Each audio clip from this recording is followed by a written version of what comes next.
안녕하세요. 만나서 반갑습니다. 여러분과 같이 중급 한국사 강의를 진행하게 될 김영준입니다. 이번 시간에는요, 고려 전기를 아주 화려하게 이끌어갔던 문벌귀족의 시대, 그리고 그 시대에 있었던 대외관계 문제에 대해서 한번 다뤄보는 시간을 갖도록 하겠습니다. 지난 시간에 제가 그 얘기 했었죠. 어떤 나라든지 간에 어느 정도 탄력을 받아서 발전을 하다 보면은 한 번쯤 시험이 찾아와요. 내우 외환, 즉 안쪽에서도 우환거리가 생기고 밖에서도 환란이 다가오게 되는데, 고려도 마찬가지입니다. 그런 내우 외환에 시달리게 되는데요, 그 타이밍이 언제였냐면은 고려란 나라가 막 이제 기틀을 잡아가고 정비를 완성해가는 그 성종 때 가가지고 그 문제가 발생을 합니다. 자, 어디서부터 먼저 문제가 발생하냐면은 외환이 먼저 오기 시작해요. 자, 외침이 오는데 당시 좀 국제정세를 이해하실 필요가 있어요. 자, 이렇게 놓고 봤을 때, 자, 일단 이래요. 요 지역을 누가 차지하고 있었냐면은 당시 중국인들이 5호 16국 시대의 혼란스러운 시대를 끝마치고 송이란 나라로 통일이 됩니다. 즉 당이 무너진 다음에 5호 16국 시대는 5대 19국 시대죠. 5대 19국 시대라는 혼란기가 와요. 그리고 그 혼란기를 끝마치고 조광윤이라는 사람이 송이란 나라로 통일을 하게 돼요. 그런데 그 북방에 새로운 국가가 들어서게 됐는데, 그게 뭐냐면은 바로 거란족이 세운 요라는 나라가 들어섭니다. 자, 그러면서 이 송과 요가 한판 대결을 벌이게 돼요. 자, 그리고 요 남방에는 고려가, 태조 왕건이 세운 고려가 이렇게 들어서게 되고, 그리고 요 사이에 나라는 아니고요, 아직은 나라까지는 아니고 여진족들이 흩어져서 살고 있었어요. 이 여진족은 발해의 한 축을 구성했던 말칼족이 이름이 바뀌어서 여진족이 됩니다.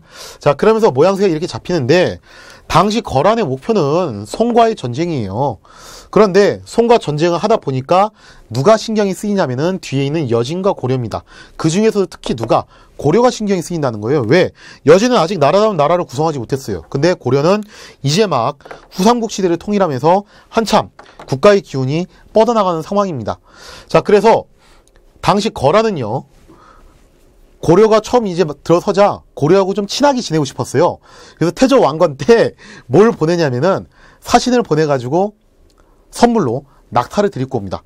우리나라 역사상 처음으로 낙타가 들어왔어요, 이때. 물론 낙타는 운반 수단이고, 낙타 그 등에는 아주 바리바리 금은보화 이런 괴짝들을 혹은 술에 연결시켜가지고 가지고 왔겠죠. 그래서 거란 사신이 우호적인 제스처를 보내요. 우리는 고려하고 싸우고 싶은 생각이 없다. 그냥 고려하고 우리는 좀 친하게 지냈으면 좋겠습니다 라고 얘기를 하는데, 여기서 왕건이 노 합니다. 왜 왕건이 여기서 거부를 하냐면요, 왕건은 누구의 덕을 많이 봤냐면은 발해 유민들의 덕을 굉장히 많이 봤어요. 후백지와의 싸움에서 최종적으로 우위를 점할 수 있었던 중요한 요소 중 하나가 뭐냐면은 발해 유민이 대거 들어왔다는 겁니다. 고대 시대에는요, 인구가 진짜 최고예요. 이거는 중세 시대에도 변함이 없거든요. 인구가 많다는 것은 그만큼 국력이 늘어난다는 거예요. 그 발해 유민들이 대거 유입되면서 고려의 국력이 향상되는데 큰 기여를 했다는 거예요. 근데 그 발해는 누구한테 멸망한 겁니까? 바로 거란한테 멸망했죠. 근데 거란하고 손을 잡아버리면은 발해 유민들이 가만히 있겠어요, 그죠? 그러니까 왕건 입장에서는 정치적으로 봤을 때 이 발해 유민들의 눈치를 안 볼래 안 볼 수 없다는 겁니다. 그래서 이걸 거부를 하는데, 기왕이면 거부할 거 아주 폼나게 거부하자. 그러면서 거란 사신들을 몇 단 섬을 귀양을 보내고, 그들이 데리고 왔던 낙타, 우리 낙돌이들을 만부교라는 다리 밑에 묶어놓고 굶겨 죽입니다.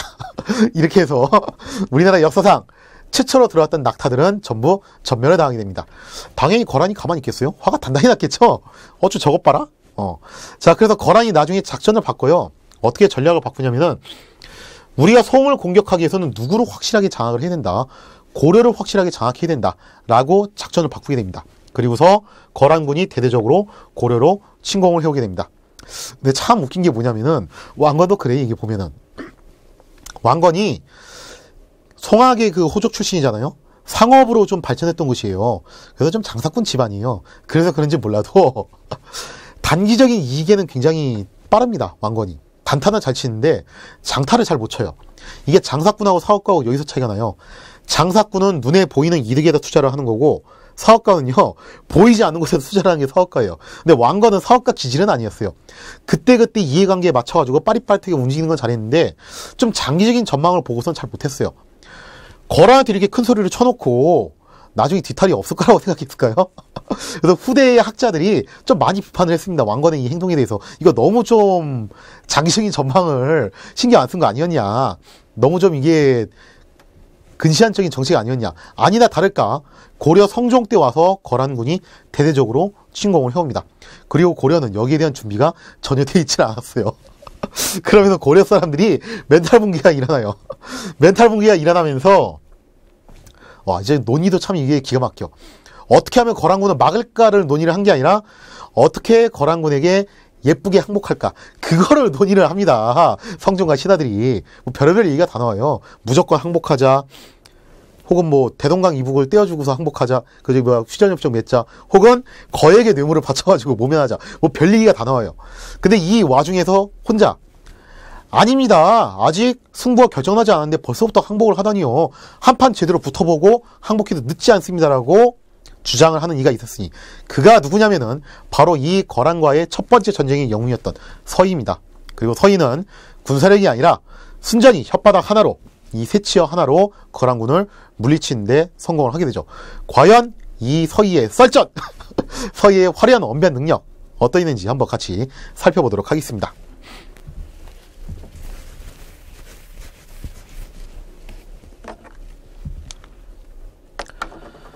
자, 거란과의 관계, 거란의 1차 침입이 일어나는데 그때가 성종 때예요. 원인은 거란 강경책, 만부교 사건이라고 부르죠. 낙돌이들을 전부 굶겨 죽인 바로 그 만부교 사건과 계속되는 친성 정책이에요. 그러니까 고려가 거란하고는 계속 적대를 했고 송하고는 또 교류를 했다는 거예요. 그러니까 거란 입장에서 이게 되게 불안한 거예요. 혹시라도 우리가 송을 공격할 때 고려가 뒤를 치지 않을까.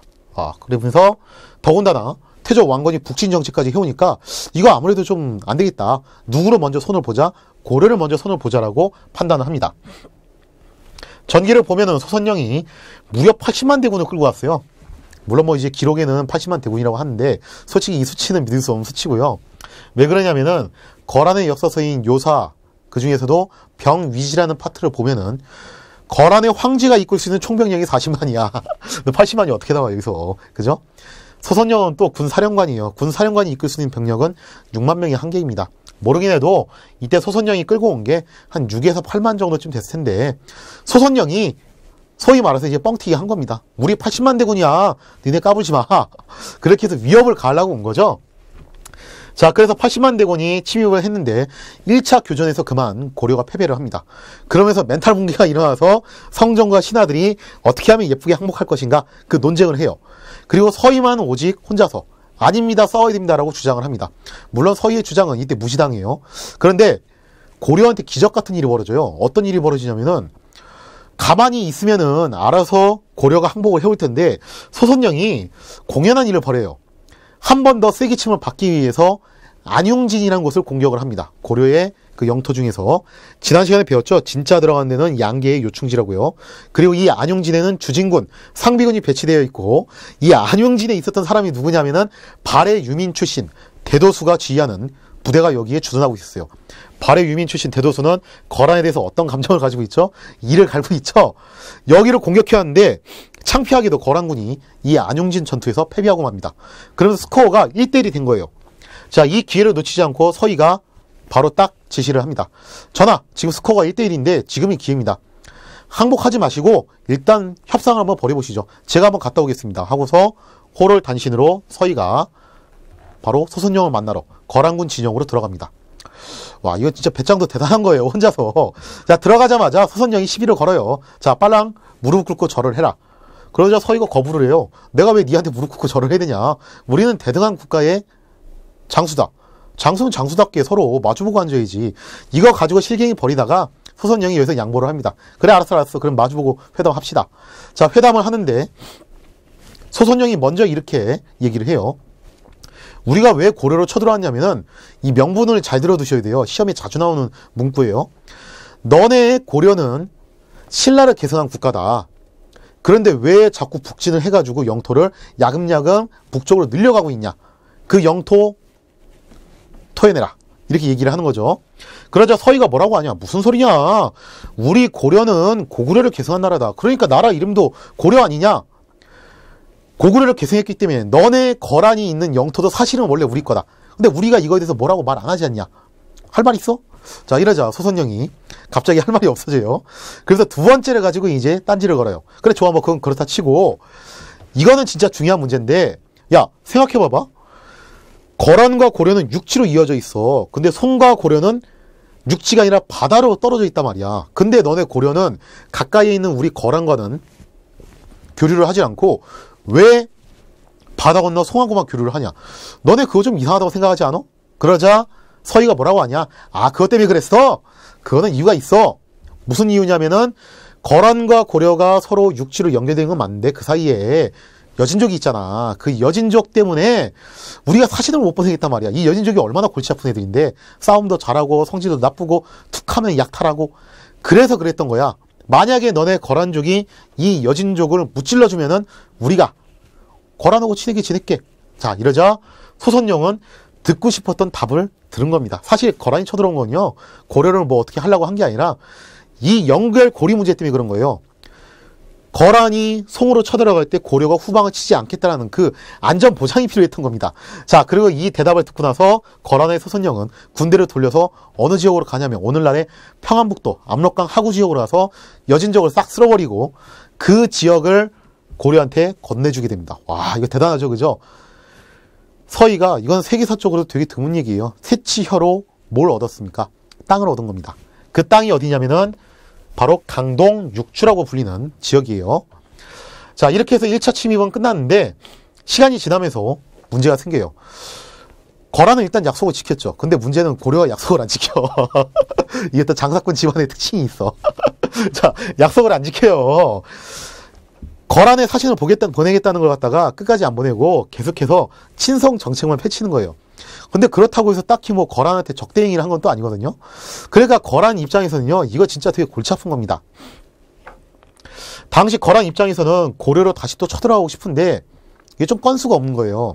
왜냐면은 약속은 안 지켰지만 그렇다고 해서 적대하는 건 또 아니니까 뭔가 좀 확실한 건수가 있어야 되잖아요.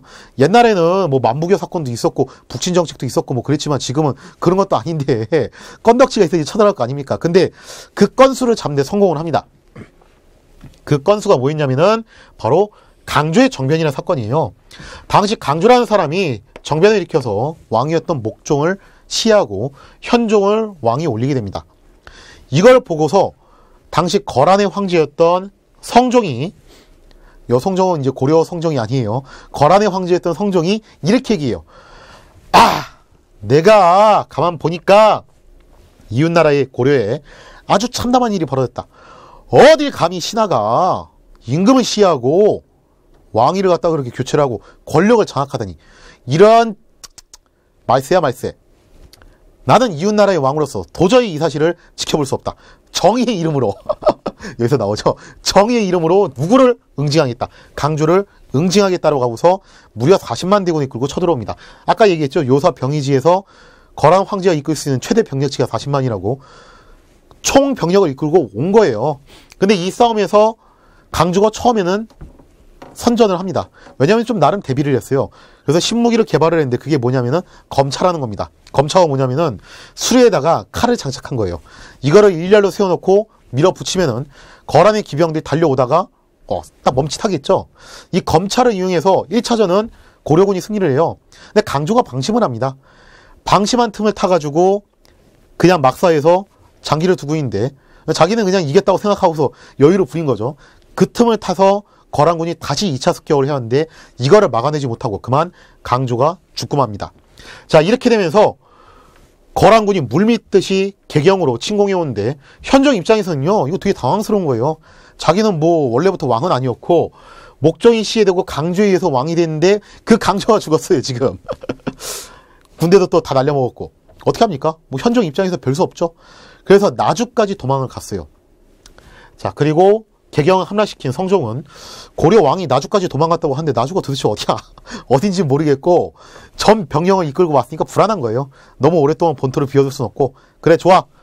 고려 왕 너 내 말 잘 들어. 네가 나중에 나한테 직접 와서 항복하겠다고 인사를 하겠다고 약속을 하면 내가 물러갈게.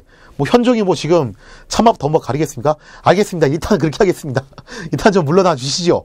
자, 그래서 성종이 그 약속을 믿고서 돌아갑니다. 근데 돌아가는 길에 그냥 곱게 돌려보내주진 않아요. 당시 양규라는 장군이 돌아가는 거란군을 습격해가지고 엄청난 피해를 줍니다. 물론 양규도 이 전투에서 전사하게 돼요. 그래서 2차전에서 활약했던 사람은 바로 요 양규 꼭 기억을 해두시고요. 1차전이 서이라면은 2차전은 양규입니다. 자, 결국 현종이 친조를 조건으로 화의를 하는데 성공을 합니다. 근데 이게 그래요. 현종이 뭐 사실 이 얘기 한 게 진짜 가서 인사하려고 한 게 아니라 일단 급하니까 그냥 해본 얘기였죠. 그죠? 아니나 다를까 현종이 직접 가지 않습니다. 결국 거란의 성종이 화가 났어요. 뭐야? 약속 또 어겨? 이것들 봐라. 자, 그러면서 누구로 보내냐면 이번에는 소배합으로 보내요. 소배합은 이 소선영의 동생이에요. 자, 그래서 소배합에게 10만 대군을 주는데 어찌좀 사이즈가 점점 줄어들고 있죠. 사실은 이게 정상 사이즈입니다.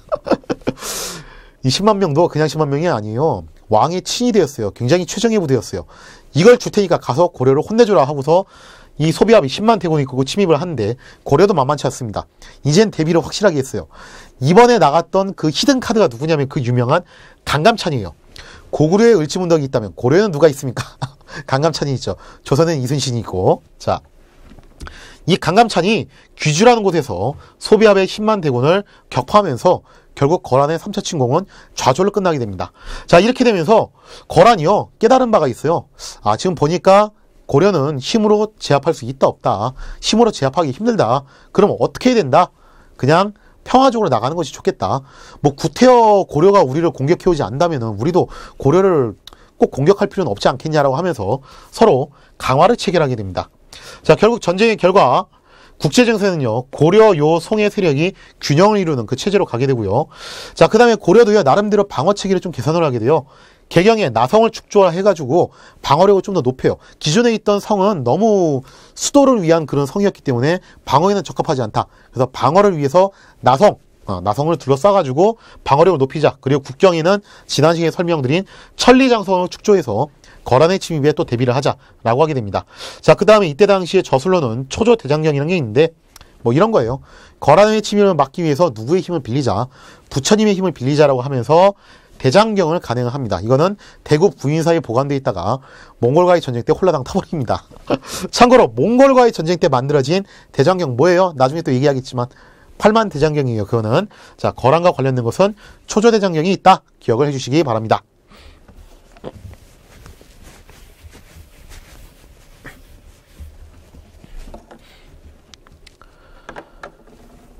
하나가 끝났더니 하나가 또 생겨났어요.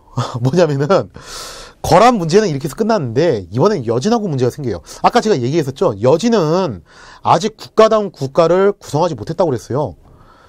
그래서 여러 개의 부족으로 흩어져서 살고 있었는데 이 여진이 와남부라는 것을 중심으로 통일을 하게 됩니다. 당시 아구타라는 인물이 와남부라는 그 부족을 만들어서 그 부족을 중심으로 여진족을 하나의 세력으로 통합해서 금이란 나라를 만들었어요. 그러면서 당연하게도 고려하고도 충돌이 일어났는데 진짜 쇼킹하게도 그동안 별거 아니라고 생각했던 여진족한테 2차례의 전투에서 패배를 한 거예요. 자, 그러면서 이 패배에 반성하는 의미에서 이 여진과의 관계에서는 윤관이 굉장히 중요해요. 윤관이 건의를 합니다. 가만 보니까 우리는 보병이 중심이고 여진족은 기병이 중심입니다. 그래서 우리가 전투에서 밀리는 거니까 무엇을 우리도 양성합시다. 바로 기병을 양성합시다라고 하면서 별무반이라는 것을 창설을 합니다. 자, 별무반은 이렇게 구성되어 있어요. 일단 기병을 신기군으로 편성을 하고요. 사실 이게 포인트예요. 그 다음에 보병을 신보군으로, 그리고 승병을 항마군으로 편성을 했다. 그러면 고려에 기병이 없었어요? 고구려 때부터 기병이 그렇게 막강했는데 기병이 없었다는 게 아니라 기병이 약했다는 거예요. 무슨 말이냐면은 물론 고려도 후삼국 통일할 때 기병이 상당히 많았습니다. 그런데 거란과의 전쟁에서 어느 쪽에 무기중심이 옮겨지냐면은 기병에서 보병으로 옮겨져요. 왜? 고려가 거란을 공격해가는 입장이 아니라 거란의 침공을 막아내는 입장이에요. 기병이 폐지된 건 아니지만 주로 어떤 쪽에 무게중심이 쏠리게 되냐면은 궁병, 성곽이나 보루를 썼고 그 위에서 계속 활을 쏘는 거죠. 이런 궁병이 방어중심 체제에서는 딱 맞다는 거예요. 자, 그래서 궁병이 주로 중심이 되는데 문제는 여진족과의 싸움은 공격전이에요. 주로 장성 밖으로 나가가지고 여진족 부락을 공격을 해야 되는데 이게 궁병 가지고는 여진족 기병을 따라잡기 힘들다는 겁니다. 자, 그래서 여기에 맞춰가지고 트렌드에 맞춰서 우리도 기병을 다시 강화합시다 해가지고 만들어진 게 별무반이에요. 그리고 이 별무반을 이끌고서 윤관이 주도해서 동북 구성을 축조하는데 동북 구성이 어디냐? 그냥 함경북도 어딘가라고 생각해 두십시오. 이거 아직 학설이 되게 분분해요. 학설이 크게 4개가 있어요. 첫 번째 학설은 일제 식민학자들이 주장한 건데 함흥 일대설이에요. 그 다음에 두 번째 학설은 세종대왕이 주장한 건데 두만강설이 있어요. 세 번째 학설은 조선 후기 실학자들이 주장한 건데 길주 일대설이 있고, 네 번째는 민족사학자들이 주장한 건데 두만강 넘어 그 간도 지역이 바로 동북구성이라는 설이 있습니다. 설이 참 여러 개이기 때문에 시험 문제에서 동북구성이 어디냐 이런 문제는 안 나올 것이고, 윤관이 동북구성이라는 걸 축조했다만 기억을 해두십시오. 윤관이 이 함경북도 일대에 9개의 성을 쌓아가지고 그 지역에 알박기를 하는 겁니다.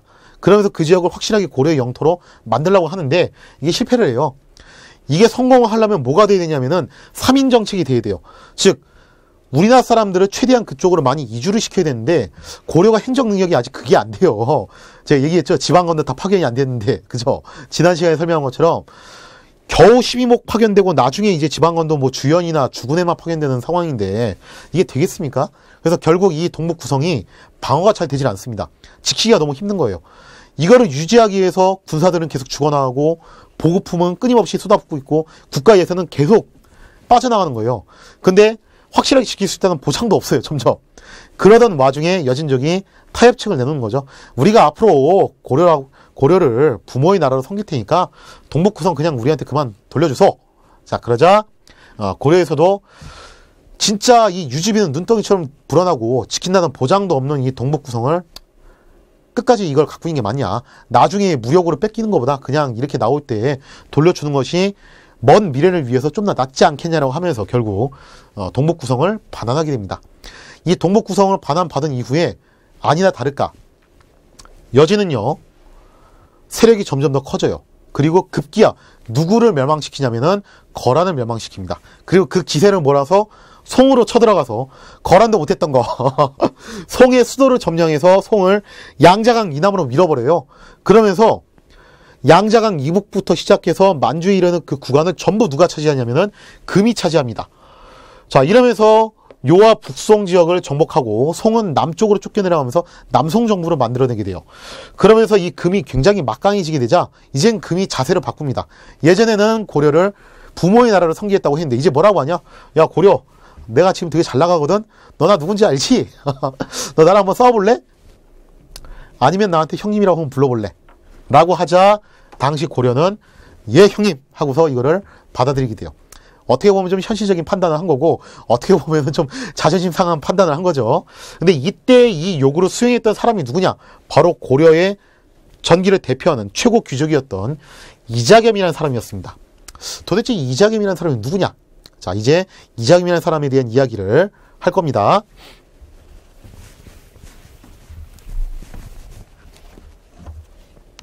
하기에 앞서 한 번 더 정리를 좀 하고 넘어갈게요. 자, 보시면은 여기가 이렇게 흘러가는 게 이제 압록강이고 그 다음에 여기가 이렇게 흘러가는 게 두만강이죠. 이 압록강과 두만강 너머에 어떤 나라가 있냐면 바로 거란이 있습니다. 거란족이 세운 요라는 나라가 있어요. 나라 이름이 요인데 제가 왜 자꾸 거란이라고 부르냐면은 얘들도 나라 이름은 요라고 해놓고 자기 스스로 뭐 거란이라고 했다가 요라고 했다가 왔다리 갔다리 합니다. 자기들도. 자, 그렇기 때문에 뭐 사실 뭐 거란이라고 부른다고 해도 큰 문제는 없어요. 자, 그리고 요 일대, 특히 두만강 일대부터 시작해서 우리나라 함경북도 요 일대에는 누가 있냐면 여진이 있습니다. 처음에 여진은 나라는 못 세웠다가 나중에 아구타를 중심으로 금이란 나라를 건설한다고 그랬어요. 자, 그리고 거란과 여진을 막기 위해서 만들었던 이 장성이 있는데 그게 뭐냐면 천리장성이에요. 고구려의 천리장성과 다르다고 그랬죠, 위치가. 그리고 이 천리장성 이남에 바로 압록강, 바로 하구 이쪽, 요쪽에 해당하는 이 지역 6개의 지역이죠. 홍화진, 용주, 철주, 곽주, 통주, 귀주. 그 귀주가 강감천의 귀주대첩 그 지역입니다. 이 지역이 서희가 외교술로 차지한 강동 6주란 지역입니다. 자, 그 다음에 그 아래쪽에 있는 개경에 방어력을 좀 보강하기 위해서 나성을 축조하기도 했다고 그랬죠. 자, 그리고 동북 구성이 어디냐 했을 때 사실 4개 설이라고 하지만 실제로는 3개 설을 많이 얘기해요. 제1설 바로 요 함흥 일대다. 제2설 이 길주 일대다. 제3설 두만강 일대다라는 설이 있다. 그렇기 때문에 동북 구성이 위치가 어디냐라는 시험 문제는 나오진 않을 것이고 그냥 요 일대의 여진족을 토벌하면서 윤관이 쌓은 것이 바로 동북 구성이다라는 개념을 여러분들이 가지고 계시면 되겠습니다.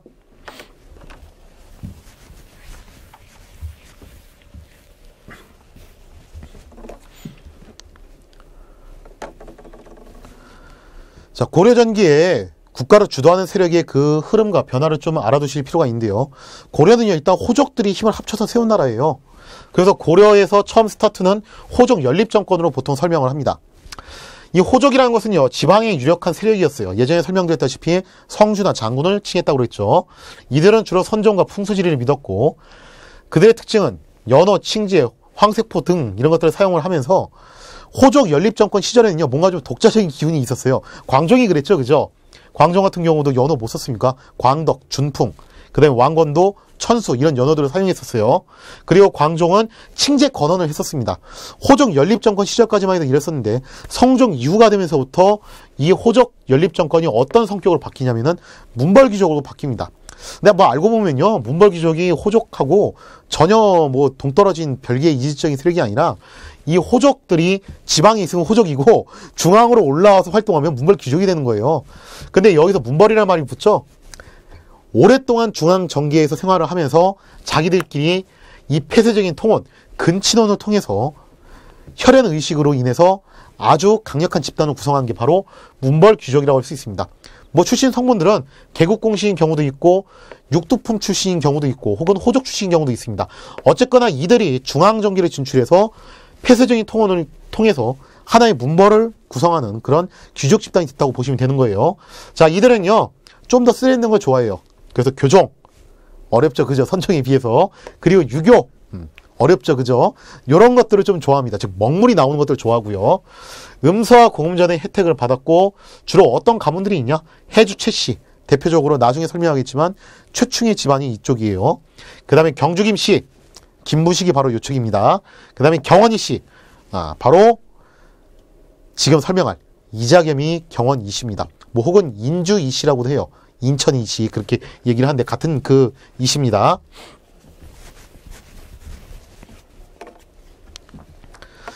자, 고려시대의 그 정권을 주도하는 주도층이 호족에서 문벌귀족으로 넘어왔습니다. 그리고 이 문벌귀족은 전혀 이질적인 세력이 아니라 알고 보면 이 호족들이 서로 중앙정계에 진출해서 폐쇄적인 통혼을 통해서 문벌을 구성하면서 만들어진 귀족 가문이라고 했어요.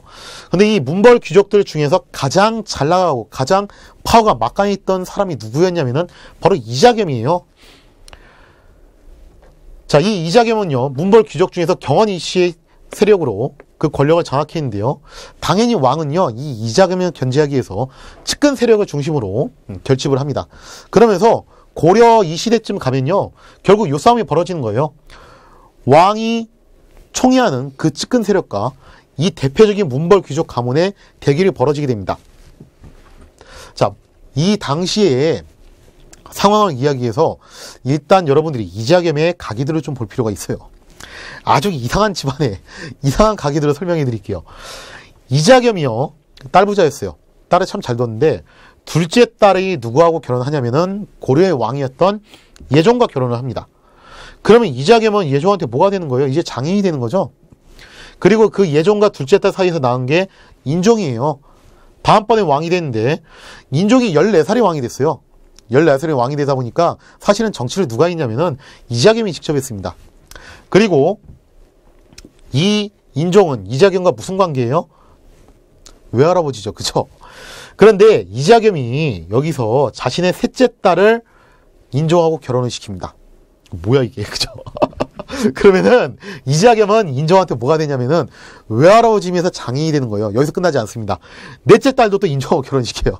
뭐야 이게 진짜. 그러면은 이자겸은 인종의 장인을 두 번 해먹으면서 외할아버지인 거예요. 거기다가 양아버지 국공이나 칭호까지 받았어요. 그러면 이자겸은 인종한테 있어서 양아버지이면서 외할아버지면서 장인 두 번. 아주 그냥 위세가 하늘을 찌르겠죠. 거기다가 윤관에 휘하에 있으면서 동북 구성을 쌓는데 굉장히 큰 공을 세웠던 척중령이라는 장군. 이 장군하고 사돈관계를 맺었어요. 즉 군사권까지 장악을 한 거예요. 이걸 통해서. 그래서 진짜 무서부리의 권력을 차지했습니다. 인종이 나이가 14살이에요. 정치를 하겠습니까? 그냥 이자겸한테 눌려서 사는 거예요. 자, 그런데 어느 날 인종이 20살이 되면서부터 이야기가 좀 달라지기 시작합니다. 인종이 자각을 한 거예요. 뭐야, 내가 왕인데 저 뭐야, 이자겸이 저기 다 해먹네? 좀 뭔가 문제가 있다 하면서 이 판을 바꾸기 위해서 노력을 합니다. 자, 그래서 인종이 이자겸을 제거하려고 시도를 해요.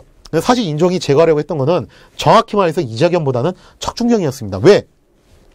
가만 보니까 이자겸을 제거하기 위해서는 누구를 먼저 없애야 된다. 척중경을 없애야 된다. 왜냐면은 척중경이 군사력을 지니고 있기 때문에 이 척중경을 없애는 것이 이자겸을 없애기 위한, 제거하기 위한 선결 조건이라고 생각을 했어요.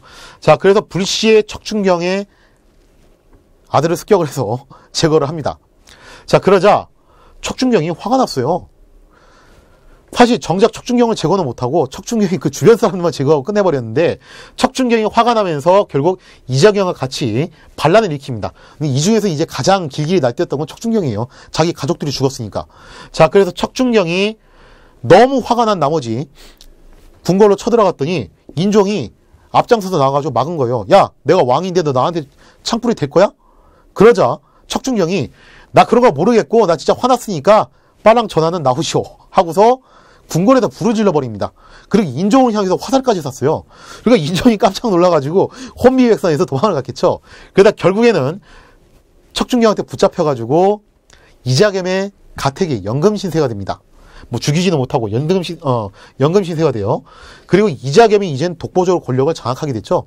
자, 그리고 이자겸이 고민을 합니다. 인종이 이제 나이를 먹었어요. 나이를 먹어가지고 이제 세상 물정을 좀 알 때가 됐는데 그러면은 인종을 살려두면 계속해서 권력을 다시 되찾으려고 나한테 덤벼들 거 아니냐. 그러면은 나는 이제 좋았던 시절은 다 끝난 건데 기왕이면은 그동안 왕처럼 살아왔는데 내가 왕처럼 살 게 아니라 어떻게 하자? 그냥 차라리 왕이 되자. 어떻게? 인종으로부터 왕위를 빼앗아오면 되겠죠? 자, 그래서 이자겸이 인종으로부터 왕위를 뺏어오기 위해서 계속 작전을 짜요. 그래서 막 음식에다가 독을 타가지고 자기 딸들한테 줍니다. 자, 네 남편한테 이거 갖다 주라. 딸들이 이거 갖다 줄까요? 안 갖다 줄까요? 안 갖다 준다고요? 아버지 명령인데? 남편이 죽으면 아버지가 왕이 될 수 있는데? 제가 참 이 질문 많이 해봤는데 대부분 여성분들이 다 그렇더라고요. 남편이 더 중요해요. 남자친구가 더 중요해요. 이래서 딸은 키울 때뿐이라니까 진짜. 마찬가지예요. 이 시대에도. 이 두 딸도 똑같은 선택을 합니다. 저희는 못하겠습니다 하고서 일부러 이거를 넘어지면서 연기를 해가지고 음식을 엎어버리기도 하고 그렇게 거부를 해요. 자, 근데 어쨌거나 인종은요 지금 시한부 인생을 살고 있는 거예요. 이런 독살 위협도 지금 받고 있고 언제 자기가 죽을지도 몰라요. 이런 상황이 계속되고 있는데 여기서 변수가 생깁니다. 이자겸과 척중경이 반란을 일으키면서 인종을 확보까지는 좋았는데 문제는 궁궐이 불에 탄 데다가 인종한테 화살까지 쐈다는 거예요. 여기에 대해서 신하들의 비판 여론이 생겨났어요. 그래도 이건 좀 너무 지나쳤던 거 아니냐. 자, 그러자 이자겸이 이거를 누구 탓으로 돌리냐면은 난 모르는 일이다. 이거 누가 한 거냐면은 이거는 다 척중경이 한 거다 하고서 척중경 탓으로 돌려버립니다. 그래서 척중경이 화가 났어요. 아니 이게 왜 내 탓이야. 같이 했잖아. 그러면서 이자겸과 척중경 사이에서 대립이 발생합니다. 그리고 이 대립을 인종이 눈치를 채요. 그리고 인종이 척중경을 비밀리에 부릅니다. 야, 중경아, 일로 와봐봐. 야, 너 이자겸이 만약에 왕이 되면 너한테 한 자리 준다고 한 것 같은데 너 잘 생각해봐봐. 이자겸이 나를 제거하고 왕이 되면은 너한테 한 자리 줄 수도 있겠지만 너는 그러면은 역적의 신하가 되는 거야. 근데 나를 도와서 이자겸을 제거하면 나도 너한테 한 자리 줄게. 그리고 너는 뭐가 되는 거야? 충신으로서 역사에 길게 남을 거야. 자, 선택해봐. 너 역적이 될래? 아니면 충신이 될래? 그러자 척준경이 뭐 생각할 거 있어요, 그냥? 원래 좀 단순한 사람인데? 가뜩이나 이자겸하고 대립을 하고 있는데, 인종이 이런 제안을 하니까, 바로 인종과 손을 잡습니다. 전하! 제가 목숨을 걸고서 전하를 지키겠습니다. 하고서 군대를 몰아서 누구를 잡아버리냐면은, 이자겸을 잡아버립니다. 결국 척준경이 이자겸을 제거를 해버려요. 그리고 인종은 왕권을 되찾자마자 누구를 제거하냐면은 척준경을 결국 제거를 합니다. 야, 아무리 그래도 너 궁궐에다 불 지르고 나한테 화났었지 그거는 용서받을 수 없어 하고 척준경을 귀양 보내버려요. 결국 척준경은 고려사 역신전의 이름을 남기게 돼요. 진짜 참 이게 얄궂죠, 운명이. 자, 이자겸을 제거를 했는데 솔직히 이자겸을 죽이지는 못해요. 왜냐면 자기의 뭐 외할아버지면서 양아버지라는 칭호도 받았지, 거기다 장인 또 2번 해먹었지, 죽이지는 못하고 전라도 영광 지역으로 귀향을 보냅니다. 자, 이자겸이 전라도 영광 지역으로 귀향을 갔다가, 이거 후일담인데, 거기서 말이 좋아서 귀향이지 그냥 전원주택 짓고서 전원생활을 하는 거예요. 말 그대로 정치에서 일선에서 물러나가지고 조용히 사시오, 그런 선으로 물러나는 건데, 당시 이자겸이 그 영광 지역에서 머물면서 있다가 참조기 요리를 먹었는데 이거 너무 맛있는 겁니다. 나 혼자 먹기는 좀 아깝고 내 손자, 그죠? 지금 전하께도 제가 맛을 보여드리고 싶어서 이 음식을 바칩니다 하고서 참조기를 보냈어요. 인종이 먹어보니까 이거 진짜 맛있어요. 그래서 이자겸한테 물어봤습니다. 이거 도대체 뭐라는 음식입니까? 그러자 이자겸이 뭐라고 하냐? 전하께서는 척준경의 힘을 빌려가지고 왕위를 되찾으셨다고 의수되고 있지만 그거 되게 비굴한 행동입니다. 저는 비록 권력 싸움에서 져가지고 귀양 온 시세지만 죽을 때까지 그렇게 비굴하게 살지는 않겠습니다. 라는 취지에서 이 음식의 이름은 굴비. 비굴하지 않겠다, 그죠? 굴비.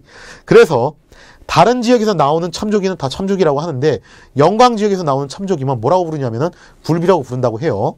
라는 후일담이 있어요. 자, 어쨌거나 이 사건을 통해서 뭘 할 수 있냐? 가장 잘 나가는 문벌 귀족이었던 이자겸이 왕위를 갖다 빼앗기 위해서 반란을 일으켰다가 결국 진압당했어요. 그리고 귀양까지 갔습니다. 그러면서 문벌 귀족 사이가 흔들리기 시작했다는 것을 여러분들 기억을 해주십시오. 사실 뭐 솔직히 말해서 시험에서는요, 그 이자겸의 난의 그 과정을 묻지는 않아요. 그렇게 디테일하게.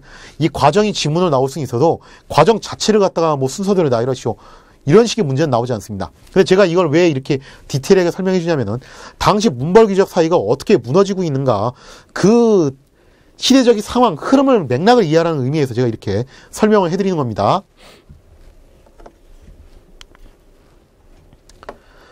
자, 인종한테는 고민거리가 하나 생겼어요. 이자겸의 난을 이제 전부 진압을 했는데, 문제는 이자겸의 난 중간에 척준경이 궁궐에다 불을 질렀다고 그랬죠. 궁궐이 홀라당 타버린 거예요. 집이 불에 탔어. 이거 어떻게 할 거야? 보험 처리도 안 됐는데, 그죠? 자, 이때 혜성같이 등장한 스님이 한 분 있습니다. 그게 누구냐면은 바로 묘청이에요. 묘청이 나타나서 이 얘기하는 거예요. 전하, 개경은 이미 명당으로서의 명맥이 다 끝났습니다. 그러지 마시고 어디로 이사하시지요? 서경으로 이사를 하시지요. 그리고 예전에 광종께서 그랬던 것처럼 칭제 권원을 하셔가지고 황제국의 위상을 보이시면은 앞으로 운세가 술술 풀릴 겁니다 라고 얘기를 해요. 아닌 게 아니라 인종이요, 선택지가 둘 중 하나예요. 재건축을 할 것이냐 아니면은 천도를 할 것이냐, 결국 둘 중 하나인데 그냥 개경에 있기가 싫은 거예요. 인종은 여기에서 뭐 좋은 걸 본 게 없으니까. 그래서 이 말에 딱 끌려서 서경에다가 대화궁이라는 궁궐까지 신축을 했어요. 그런데 이 묘청의 서경천도를 반대하는 세력이 등장합니다. 그게 뭐냐면 바로 개경파예요. 자, 이거 기억해 두셔야 돼요. 묘청 세력을 우리가 뭐라고 하냐면은 서경파라고 그러고 그 반대파를 개경파라고 하는데, 이 개경파의 거두가 누구냐면은 문벌 귀족의 두 번째 대표주자 바로 김부식입니다. 김부식은 이 서경천도가 말이 안 된다고 생각한 거예요. 아니, 전하, 생각해보시면 이게 말이 된 소리입니까? 무슨 뭐 명당짜리 가지고서 그렇게 말을 하시는데 이건 좀 비과학적인 얘기잖아요. 뭐 서경으로 간다고 해서 운수대통, 그게 말이 된다고 생각하세요? 거기다가 칭제 권한을 해가지고 이거는 결국에는 여진족이 세운 금하고 싸우자는 얘기인데 우리가 금하고 싸우면 현실적으로 이길 가능성이 있습니까? 이거는 말도 안 되는 소리예요 하고 강력하게 비판을 합니다. 자, 이러면서 개경파와 성경파가 대결을 벌여요. 사실 김부식의 주장도 일리는 있어요. 여러분들이 이거 잘 생각하셔야 되는데, 어느 날 갑자기 대통령이 수도를 서울에서 대전으로 옮긴다고 한번 생각을 해보세요.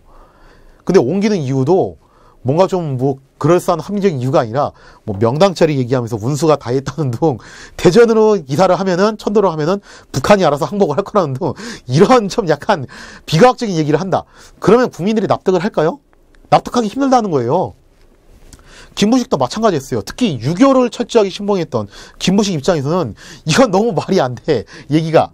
자, 그러면서 개경파, 서경파가 첨예하게 대립을 하는데, 당시 개경파는 김부식이 대표적이었고 서경파는 묘청, 정지상, 윤원희 이런 사람들이었는데, 뭐 사실 윤원희는 조금 애매합니다. 윤원희 같은 경우는 칭제 건원은 찬성했어요. 그건 그럴싸하다. 그런데 서경천도는 좀 그런 것 같다.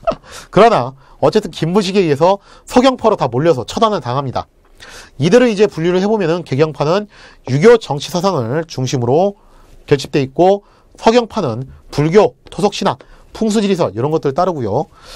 그 다음에 개경파는 뭐 교과서적으로 분류하면은 신라 개성의식, 서경파는 고구려 개성의식이라고 하는데, 이건 그냥 교과서적인 분류고 저는 썩 이 말에 동의는 안 해요. 아니 뭐 신라가 망한 지가 몇 년이 지났는데 100년도 더 됐는데 김부식이 무슨 뭐 경주김씨라고 신라 개성의식이, 그건 좀 아닌 것 같아, 제가 볼 때는. 아니 그럼 뭐 지금 전주이 씨들은 다 조선 기승의식을 갖고 있나? 그건 아니잖아요, 그죠? 근데 어쨌든 이거는 교과서적인 분류예요. 자, 그 다음에 금과의 관계를 봤을 때 요쪽은 그냥 현실적인 얘기를 하는 거예요. 솔직히 사이즈를 봐라. 우리가 금을 이기겠냐. 옛날에 요하고 싸울 때도 우리가 방어만 했지 공격을 해본 적이 없다. 근데 금은 그 요를 멸망시키고 송도, 양장을 이남으로 밀어낸 막강한 국가다. 우리가 거기랑 싸워서 이길 승산이 있냐.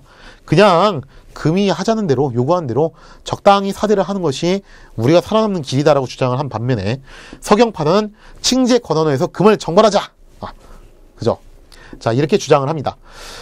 처음에는 인종이 이쪽에 마을에 이제 혹했어요. 개경이 이제 자기는 마음에 안 들고 하니까 대화궁 신축하고 그쪽으로 이사하고 싶었는데, 나중에 너무 이제 강경한 주장을 하고 좀 어떻게 보면 극단적인 얘기를 하다 보니까 인종도 결국에는 마음이 돌아섭니다. 자, 그러면서 개경파가 서경파를 밀어내기 시작해요. 그리고 다급한 나머지 묘청은 결국 서경천도가 실패하자 서경에서 반란을 일으킵니다. 그리고 이 반란을 일으키면서 국호를 대위국, 연호를 천계로 선정을 하면서 독자적인 국가를 세우려고 해요. 자, 그러자 김부식이 당연히 이걸 진압을 하죠. 그러면서 이 서경파를 전부 싹 다 숙청을 하게 됩니다. 자, 이렇게 되면서 문벌귀족 사이가 한층 더 동요를 일으켰어요. 물론 이제 겉으로 봤을 때는 이자겸의 뒤를 이어서 김부식이 권력을 장악한 겁니다. 그런데 이러한 개경파와 서경파의 대립이 있다는 것 자체가 문벌귀족 사회의 그 보수성과 폐쇄성에 대해서 뭔가 계속해서 도전장을 내밀고 그 틀을 흔드는 사건들이 일어났다는 반증이에요. 자, 그래서 나중에 후대에 민족주의 역사가였던 단재 신치호 선생이 이 묘청의 서경천도 사건을 뭐라고 평가를 했냐. 이건 실제로 문구가 그렇게 써 있는 거예요. 약간 북한식이긴 한데, 조선 역사 일천년례 제1대 사건이었다. 왜 이 말을 하냐면은, 사실 신치호 선생은 묘청 편을 든 건 아니었습니다. 오히려 묘청을 좀 비판했어요. 김부식도 비판했지만 묘청도 비판했습니다. 김부식 저건 너무 보수적이었어. 문제가 있어. 근데 묘청도 문제가 있어. 쟤는 너무 극단적이야. 솔직히 저렇게 말하면은 누가 저거 듣겠어? 묘청이 좀 더 차분하고 신중하게 개혁을 했으면은 어쩌면 고려가 바뀌었을지도 모르는 건데, 묘청이 너무 경거망동하는 바람에 개혁파가 급속도로 몰락하는 계기를 맞이하게 되었다. 그러면서 보수가 승리하고 개혁이 패배하는 그런 사태가 일어난 게 아니었냐라고 하면서 이렇게 평가를 했었다라는 것도 좀 기억을 해두시기 바랍니다.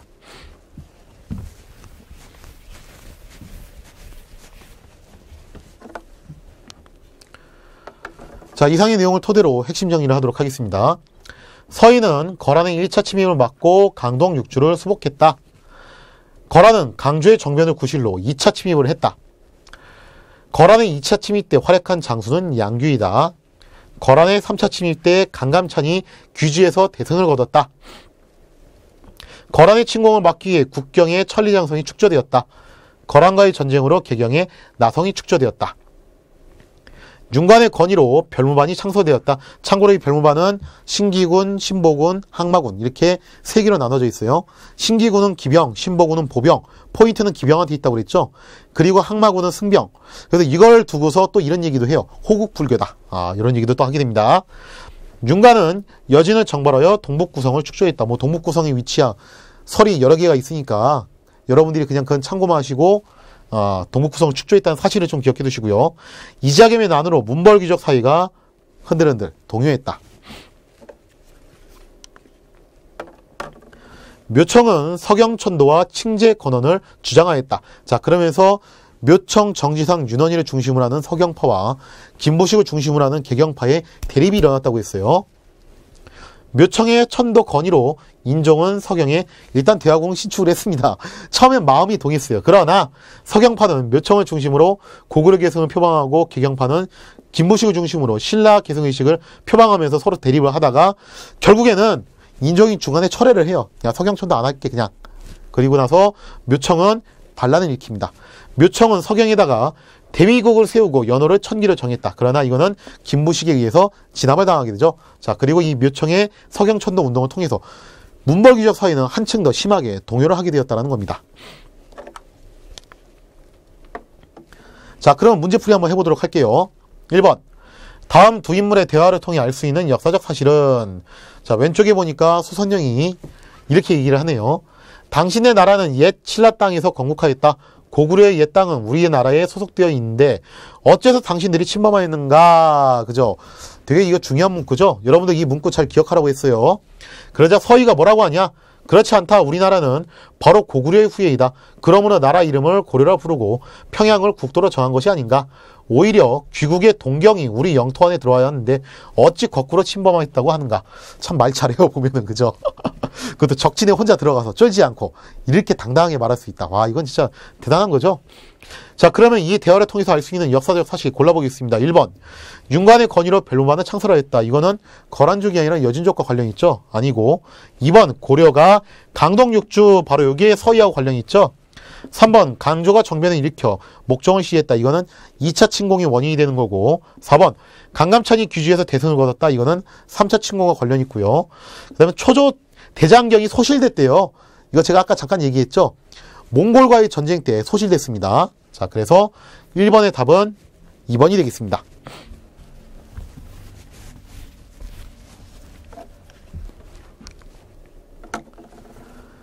2번 문제. 다음 자료를 통해 알 수 있는 역사적 사실로 올바른 것을 고르시오. 이자겸의 권세가 더욱 성하게 되매 뇌물이 공공연하게 행하여져 사방에서 선물이 모여들어 썩어가는 고기가 항상 수만 근이나 되었다. 남의 전토를 강탈하고 그 종들을 내놓아 차마, 수리하고 말이죠.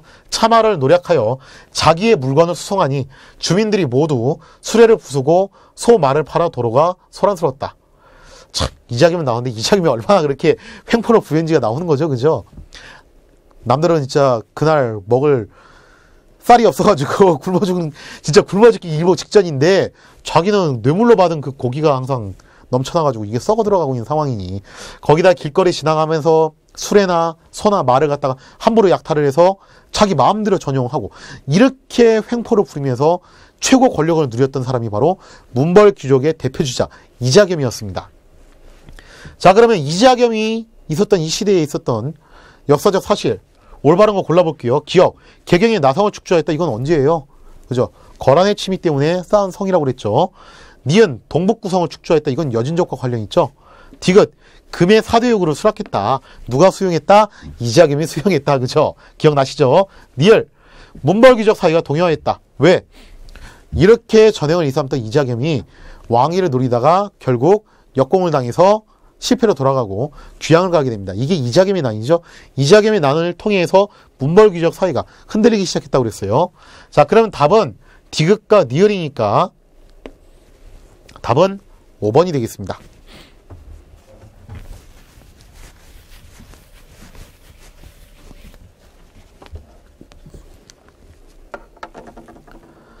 자, 다음 3번 문제. 다음 내용의 사건이 일어난 시기를 연표해서 고르시오. 왕에게 이르기를 서경의 궁궐을 세워 거처로 옮기시면 금나라가 패백을 가지고 와서 스스로 항복할 것이며 36개의 나라가 다 신하가 될 것입니다 하였다. 또 칭제에 건언할 것을 아뢰었으나 왕이 듣지 아니하였다. 보니까 서경의 궁궐 딱 보니까 뭐예요? 묘청의 서경천도 운동이죠. 실제로 궁궐을 세우긴 세웠어요. 대화궁이라고. 그러나 인적이 처음에 마음이 동했다가 나중에는 철회했다고 했습니다. 그러면서 묘청이 서경에서 반란을 일으키죠. 그리고 김무식에게 진압이 되면서 묘청의 서경천도 운동은 실패로 돌아가게 되고 문벌귀족 사회는 한층 더 심하게 동요를 했다고 했습니다. 근데 이거 내용 읽어보면요, 딱 봐도 나오죠, 그죠? 아니 뭐 여기 옮긴다고 해서 그 잘 나가는 금이 뭐 패백을 가지고 와서 선물을 가지고 와서 항복을 할 것이며 36개 나라가 뭐 다 신하가 되고 이런 말을 하니까 김무식이 이거 이상하다고 보는 거죠. 저거 이거 완전 순 사이비 아니야, 그죠? 신채호 선생도 이거 보고서 이건 좀 말이 너무 좀 이상하다. 묘청이 이렇게 허무맹랑하게 경거망동 하지 말고 좀 차분하게 개혁을 진행했으면은 고려가 달라졌을 텐데 이 경거망동 때문에 진보와 개혁이 완전히 다 무너졌던 거 아니냐라고 이렇게 비판을 했다고 그랬어요. 자, 그러면은 요 사건은 묘청의 서경천도 운동인데 묘청의 서경천도 운동이 들어가는 그 구간은 어디냐? 딱 보면은 이자겸의 난이 끝나고 그 다음에 그때 불탔던 개경의 궁궐 문제 때문에 묘청의 서경천도 운동이 일어났다고 그랬어요. 자, 그래서 답은 요 마구간 3번의 답은 5번이 되겠습니다.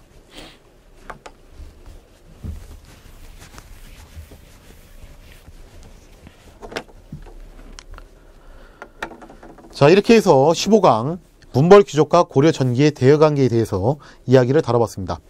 고려가 계속 국가 기틀을 잡고 잘 나가다가 내후 외환이에요. 그죠? 밖에서는 거란과 여진이 끊임없이 침공해오고 내부적으로는 문벌귀족 사이가 이자겸의 난과 서경천도 운동이라는 두 사건을 통해서 심각하게 흔들렸습니다.